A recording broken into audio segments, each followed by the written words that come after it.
학습지 67쪽부터 73쪽까지 채우는 시간 가져보도록 하겠습니다. 자, 지난 시간 복습 문제부터 보겠습니다.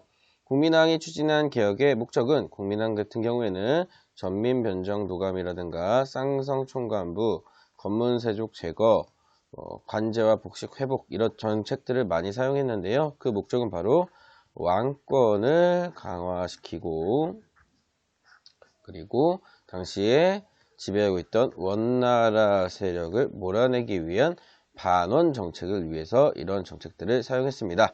자, 고려의 지배층 변화는 호족부터 시작해서 문벌 귀족으로 넘어가고요. 그런 다음에 무신, 그 다음으로 건문세족, 그 다음으로 신진사대부와 신흥, 무인, 세력이라고 정리를 할 수 있습니다. 중요한 것은 이 순서도 아는 것이 중요하지만 이들이 어떠한 특징을 가지고 있고 이들이 왜 등장했는지가 굉장히 중요한 포인트가 되겠습니다. 자, 오늘의 궁금증으로 넘어가 보시죠. 임금의 이름은 언제 붙이냐? 임금이 죽은 뒤에 남은 사람들이 이름을 붙여준다고 합니다. 그 다음으로 조 같은 경우에는요, 공이나 업적이 많은 사람에게 보통 붙여준다고 합니다. 그리고 종 같은 경우에는 어떤 경우냐면요, 아래 보시면 태조, 정종, 태종, 세종, 문종, 단종, 세조, 단종까지 계속 이어지잖아요. 가족의, 그러니까 아버지 혹은 할아버지의 그런 사람들의 이어받을 때, 대가 끊기지 않고 이어받는 경우에 이렇게 종을 쓴다고 합니다. 그 다음에 군 같은 경우에 임금의 대접을 받지 못할 정도로 포악하거나 뭐 그런 경우로 해서 쫓겨났을 경우에 이렇게 임금, 조, 종을 붙이지 않고 군을 붙인다고 합니다. 대표적으로 광해군과 연산군 이런 사람들이 있습니다. 자, 함흥차사의 유래는 바로 이방원의 왕자의 난에 일어났었죠. 이거에 불만감을 표류한 이성계의 모습을 보고 이렇게 붙였다고 합니다. 이방원이 동생들을 죽이고 정권을 장악한 모습을 보고 이성계가 굉장히 비판했기 때문에 이런 식으로 나왔다라고 할 수 있겠습니다. 현 시대의 강한 느낌, 중간 느낌, 약한 느낌, 노란색 이렇게 한번 해볼 텐데요. 강한 느낌부터 좀 한번 해보겠습니다. 이건 제 개인적인 주관입니다. 태조 같은 경우는 굉장히 좀 센 모습, 태종 세고요, 세조 세고요. 그 다음으로 연산군 굉장히 센 캐. 그 다음으로 광해군 좀 센 캐. 그 다음으로 숙종, 영조가 좀 센 캐죠. 이런 식으로 하시면 될 것 같습니다. 나머지는 좀 센 캐가 좀 없어서 이런 식으로 하면 될 것 같고요. 그 정조부터는 좀 이따 하도록 하겠습니다.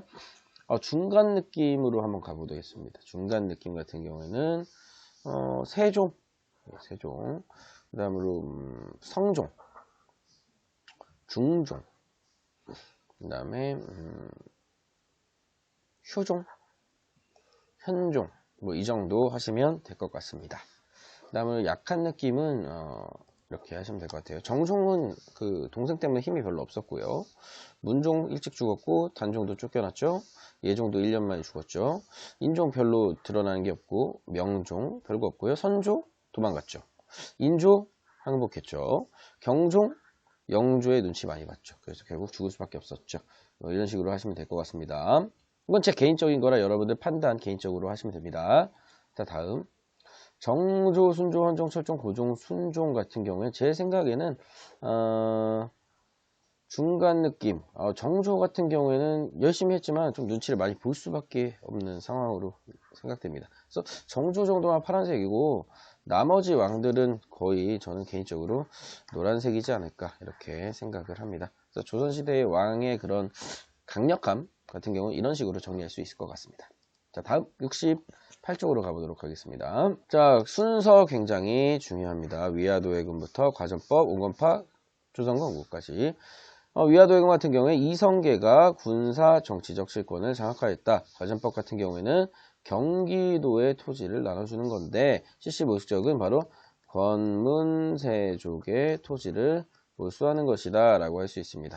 자, 한강이 수도로서 가지고 있는 장점들 한번 체크해 보겠습니다. 두 번째부터 보시면 됩니다. 한반도의 중앙에 위치하고 있다 라고 하는 거. 두 번째로는 한강을 끼고 있어 수로교통이 편리하다 라고 하는 거. 세 번째로는 주변의 산들이 둘러싸고 있어서 천혜유세지다. 그 다음으로 네 번째 같은 경우에는 삼국의 문화가 골고루 스며들어 있다. 이 네 가지 정도 해주시면 될 것 같습니다. 자, 다음 수도를 개경에서 한양으로 옮긴 진짜 목적은 무엇일까? 바로 고려의 색깔을 없애기 위해서다 라고 하는 거죠. 이제 새 나라 조선이 건국했기 때문에 옛날 나라 고려의 색깔을 유지할 필요는 없다라는 거죠. 무섭다 혹은 강력하다 뭐 이런 식으로 할 수 있겠죠. 자, 그 다음 아래 왕자의 난 이유 쓰는 걸로 한번 가보도록 하겠습니다. 유아인이 화를 내고 있죠. 첫 번째 왕자의 난 같은 경우에는 방석, 즉 막내에게 왕위를 물려주려고 했기 때문이죠. 물려주려고 해서 라고 하는 게 첫 번째 왕자의 난의 이유가 되겠고, 두 번째 같은 경우에는 박포와 형 방간이 짜고 자신을 죽이려 했죠. 그래서 결국 왕자의 난이 일어날 수밖에 없었죠. 태종 이방원의 업적 정리해 보겠습니다. 바로 사병혁파, 사병혁파를 통해 군사권을 강화시키고 또한 자연스럽게 왕권도 키울 수 있다라고 하는 거. 그 다음으로 육조직계제를 설치해서 역시나 왕권을 강화하고 신권을 약화시킨다라고 하는 목적이 있었던 걸로 보입니다. 그 다음으로 호패법 실시. 호패법 실시의 목적은 바로 인구를 조사하여 이를 통해 세금을 확보하고자 하였다라고 할 수 있겠습니다.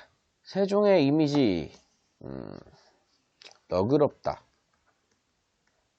포용적이다 이렇게 할 수 있고요. 집현전을 설치하였고요. 훈민정음을 창제하였고요. 왕과 신하가 함께하는, 그래서 의정부 서사제를 실시합니다. 집현전 설치의 목적은 연구, 누구와? 신하와 함께. 훈민정음 백성을 위해서. 그래서 백성을 위해서 신하와 함께 하려고 한 사람이 바로 세종대왕입니다. 의정부에 높은 신하들이 있기 때문이죠. 장영실 노비 출신. 세조 이미지는 태종과 비슷.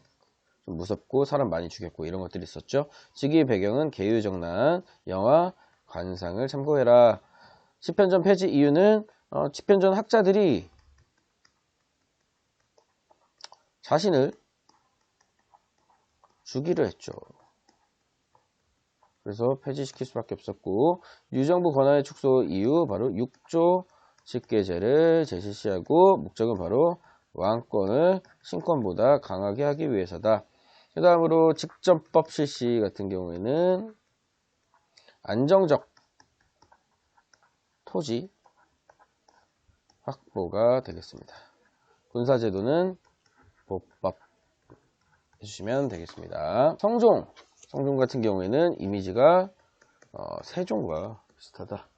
자, 그 다음으로 홍문관을 설치하고 경국대전이 완성되었다. 시작은 세조 때부터다 라고 해주시면 되겠습니다. 여기는 업적을 좀 적어주시면 됩니다. 태종 이방원의 업적, 바로 사병혁파, 육조직계제, 호패법 뭐 이런 식으로 할 수 있겠고요. 세종대왕 같은 경우에 훈민정음, 집현전, 의정부 서사제 뭐 과학기술 뭐 이런 것들 있죠. 자, 넘어가겠습니다. 경우에는 6조 직계제, 집현전 폐지, 그 다음으로 직전법, 보법 뭐 이런 것들이 있었고요. 성종 같은 경우에는 홍문관, 경국대전, 그리고 나라의 체제 완성, 이런 식으로 할 수 있겠습니다. 자, 그러면 이 사람들에 대한, 이 왕들에 대한 반응들 한번 적어 보겠습니다. 세조와 태종 같은 경우 신하들 굉장히 무섭다. 우리의 힘은 없나? 뭐 이런 식으로 생각할 수 있겠죠. 백성들 같은 경우에 나라의 체제나 백성을 위한 정책이 어느 정도 드러나 있다. 그러나 문제는 뭐냐? 백성들의 반응 같은 경우에는 살인이 너무 많아. 무서워요. 뭐 이런 식으로 할 수 있겠죠. 자, 세종과 성종 같은 경우 신하들의 반응은 왕이 우리를 생각해주네 라고 할 수 있겠죠. 함께하고 싶다. 이런 식으로 할 수 있겠고요. 백성들의 반응 같은 경우에는 진짜 나라답다. 존경하고 싶어요. 뭐 할 수 있고 뭐 이렇게 할 수도 있고요. 뭐 우리나라의 세종 같은 경우에 특색 있는 그런 나라를 보여주는 것 같아요. 이런 식으로 할 수 있겠죠. 여기까지 바로 70. 상대군이 여러 신하들을 죽이고 반대파를 숙청하여 정권을 장악한 사건은 바로 개유정난이라고 하는 사건이었고요. 경국대전 완성한 왕은 바로 성종이 되겠습니다. 의정부는 정책을 결정하고 6조는 이 정책을 실행하는 기관이다. 승정원은 비서기구고요. 왕명을 전달합니다. 의금부는 중범죄자 재판. 사원부는 사관원, 홍문관 합쳐서 3사, 즉 언론기관인데 사원부는 관리를 감시한다. 사관원은 임금을 비판하고요. 홍문관은 왕이 모르는 게 있기 때문에 왕을 자문한다 라고 할 수 있겠죠. 춘추관은 역사서를 편찬하고요. 성균관은 최고 국립 교육 기관이다 라고 해주시면 되겠습니다. 내려가죠. 자, 다음 환성부는 서울의 행정 치안을 담당한다. 그리고 2조는 관리의 임명 배치를 담당하고요. 호조는 경제 재정을 담당하고 예조는 예절 과거 외교를 담당합니다. 공조는 공사 토목을 담당합니다. 형조는 재판 형벌 담당하고요. 병조는 군사와 관련된 일을 맡습니다. 내려가겠습니다. 이 세 가지 같은 경우에는 보수공사가 관련이 있기 때문에 공조와 관련이 있구나. 그 다음에 비서 있기 때문에 승정원, 그 다음에 조사해야 된다. 관리 지금 문제 있다. 사헌부 관련이 있다. 과거 시험과 관련이 있기 때문에 예조, 도둑질 했으니까 처벌받아야 되니까 형조 관련이 있다라고 해주시면 될 것 같습니다. 그리고 임금이 지금 이상한 짓을 하니까 비판해야겠다. 사관원. 역사서 문제가 있죠. 춘추관 이렇게 해주시면 되겠습니다. 자, 72쪽. 여기 답이 다 나와 있네요. 고려 지방제도 같은 경우에는 5도, 양계, 경기 세 가지 구성 방식이 있고요. 이와 반면에 조선은 8도로 하나의 방식이다. 담당자는 관찰사, 그 다음에 주연이 원래 속현보다 더 많았고 모든 지역에 관리가 파견되지 못했죠. 모든 곳이 주연으로 바뀌었고요. 수령이 담당합니다. 특수행정구역이 존재하였으나 폐지된다 라고 하는 것, 가장 중요한 세 가지 특징입니다. 시험에 무조건 나옵니다. 다음, 지방관 같은 경우에는 관찰사가 있고요. 각 수령을 지휘하고, 수령 같은 경우에는 수령이 지방의 행정, 사법, 군사권을 통솔하고 감시하기 위해 암행어사 파견되고, 수령들이 잘 모르기 때문에 향리가 보조해주고 성리학 질서를 유지하기 위해 유양소가 있는데 수령을 보조해주고 향리가 문제 있으면 감시해주고 유교질서를 보급합니다. 자, 그 다음에 관찰사 암행어사들은 수령을 감시하고요. 수령은 향리로부터 보좌받고요. 그 다음에 유양소는 수령을 자문해줍니다. 자문이나 보좌나 똑같습니다. 그리고 유양소는 향리를 감찰합니다. 이런 식으로 관계도를 적어주시면 될 것 같습니다. 아래 편지는 알아서 쓰세요. 군사제도 같은 경우에는 제일 중요한 게 양인 남자 몇 살? 16세에서 60세. 그 다음에 정군과 보인이 있는 보법. 누가? 세조가 했다. 그래서 정군은 진짜 가는 사람, 보인은 비용 부담하는 사람, 이렇게 생각해 주시면 되겠습니다. 자, 73쪽으로 가보도록 하겠습니다.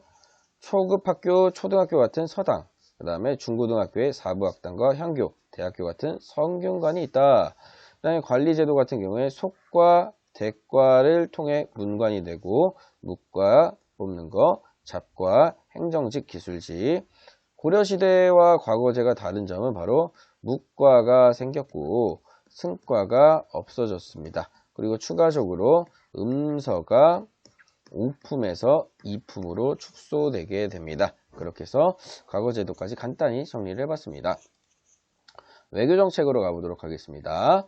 자, 명나라와 같은 경우에는 4대 관계를 맺어요. 큰 나라를 섬겨야 된다. 그래서 조공을 바쳐요. 물건을 바치고 조선을 중국은 인정해주는 관계입니다. 명나라와의 관계는 처음에 태조 때는 요동을 정보를 하려고 했어요. 그러다가 갈등 관계였다가 이방원 때 4대 정책을 하게 되면서 친선 관계가 되고, 중요한 것은 바로 교린 정책입니다.